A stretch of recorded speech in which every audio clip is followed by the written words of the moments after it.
for the first time since 2000, rates have hit 8%.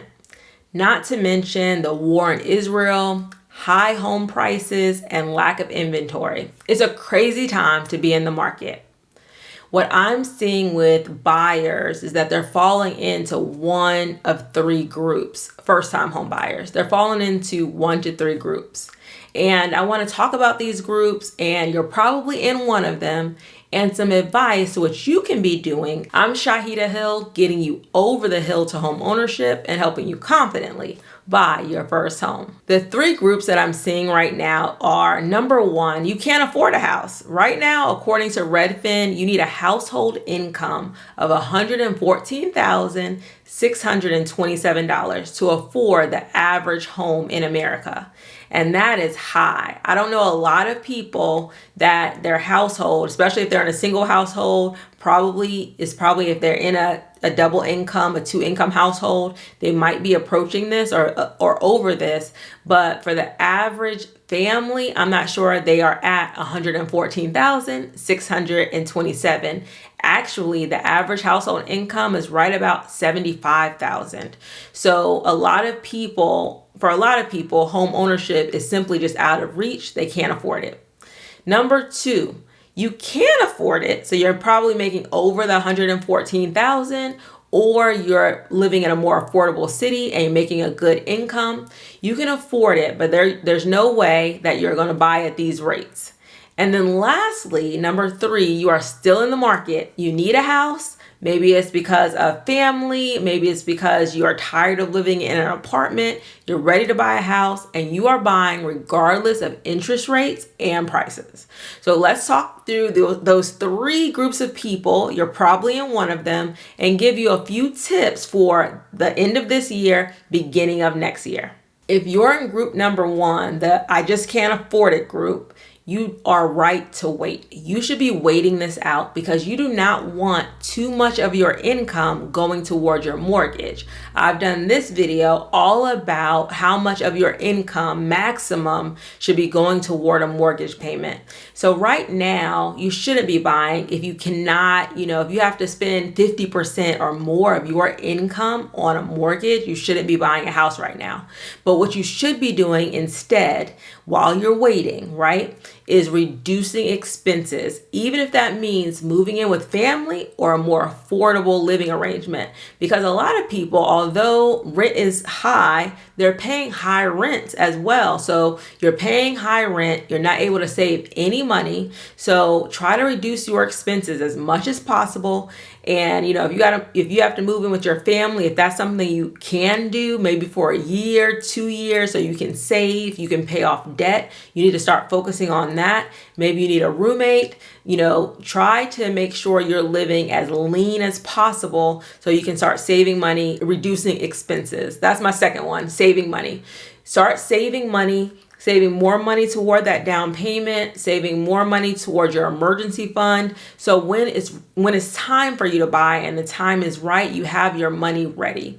And then third, for this group of people, you want to make sure that you're increasing your credit score. I've done this video about a 7-day plan to increase your credit score. You should be working on things like this while you're, trying to get ready to buy a house. And then this is lastly for this group, you should be trying to increase your income as much as possible. You want to find out, okay, should I be switching employers? Should I be getting more training? What should you be doing to increase your income? Because you cannot guarantee that home prices are going to decrease. And it could be that when interest rates will go down over time as inflation gets better. But if interest rates go down and there's so much demand for housing, it may, make homes increase in value again. So you just want to make sure that you're doing everything that's in your power to do, because you can't control interest rates. You can't control home prices, but you can control as much as possible your expenses. You can control your credit score. You can control how much you're saving versus spending, and you can control increasing your income. So work on the things that you can control, and then spend some time, researching down payment assistance programs. So if you do need help with that down payment, you're able to know how those programs work and be able to apply for them and know what you need to qualify for down payment assistance.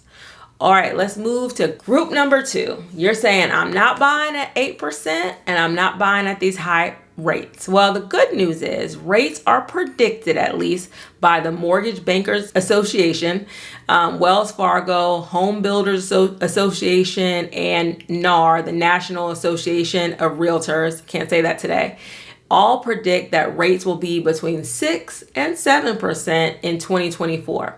So although rates may come down, like I said to group number 1, that may put more people on the market and increase demand. But for the most part, people are predicting that prices will either hold steady or come down slightly, but it won't be a huge difference in what you can afford. So you want to make sure you are spending this time making a decision as to when you are ready to get into the market. You still want to make sure that you're not spending more than between 25 and 35% of your take-home pay on housing. You want to spend some time researching exactly where you want to live. So if a home comes on the market, and the thing is, if a home comes on the market and you really want to be in a certain neighborhood and and rates are where you can manage, and you might be able to get some help from the seller on closing costs or buying down your rate, then you may want to consider buying earlier than what you thought you were ready to buy in that window. So just be ready. I think if I was in this category of buyer, I would definitely be knowing everything about the area that I want to live in, the neighborhoods that I want to live in. I would still be looking at listings as they came on the market to see if homes are, how many price reductions are coming in, how long are things staying on the market. I would, if there were any opportunities to assume a mortgage. I've done a video about mortgage assumption. Some people are still selling their houses that they bought recently. They might have bought it in the last year and a half, and they have still a low interest rate that you can't assume. Now, it is more difficult. So somebody who may have a low interest rate, maybe they have a 3% or so, but they have a lot of equity in their house, you can assume what their loan on their balance that they have left, but you're going to have to finance. I'll give you an example. So the house is $400,000. Their loan is $200,000 at 3%. You can assume that $200,000 mortgage at 3%, but you're still going to have to finance the rest of it, the other $200,000, usually at today's interest rate. So you have to work with your lender to see, how much is that? It could save you money, but how much would that be? Because now you have to finance in 2 areas. Some people are putting more money down, so they're putting a higher down payment and then taking over that mortgage. So think about that mortgage assumption. I explain it in the video. So you can, figure out if a home comes on the market and they're advertising that this loan can be assumed, you may want to jump on that and get that lower interest rate.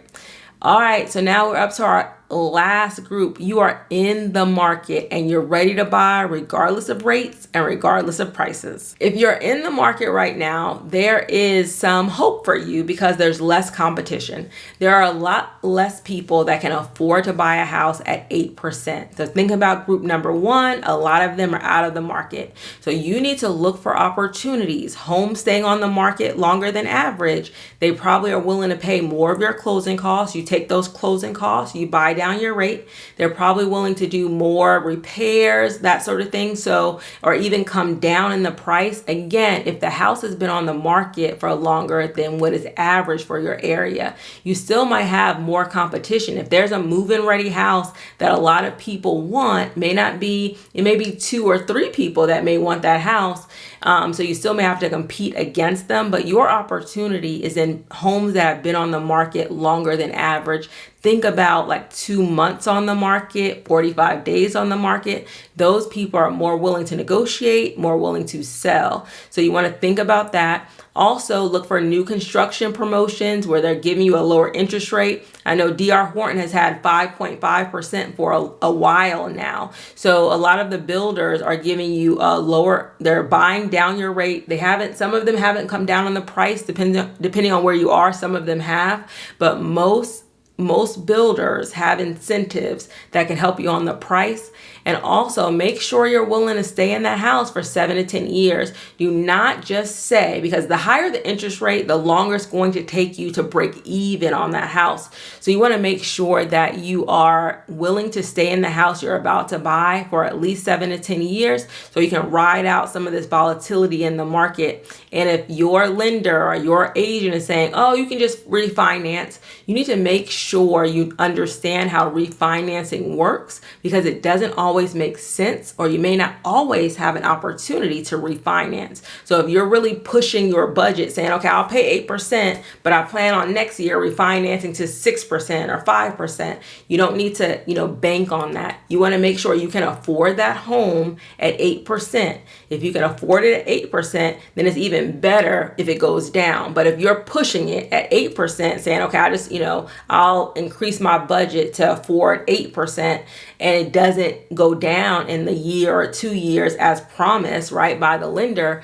then you are going to be, in a situation where your bills are you're going to be more in debt, right, for, versus your income. More of your income is going to be going to mortgage payments and that sort of thing. So you want to avoid that. So your next video you should watch is for all of you. Go ahead and watch this video about when it makes sense to refinance. If you have any questions, please let me know. I check my comments often, and please join my Facebook group as well. Thank you so much. Please like and subscribe to my channel for new videos every week.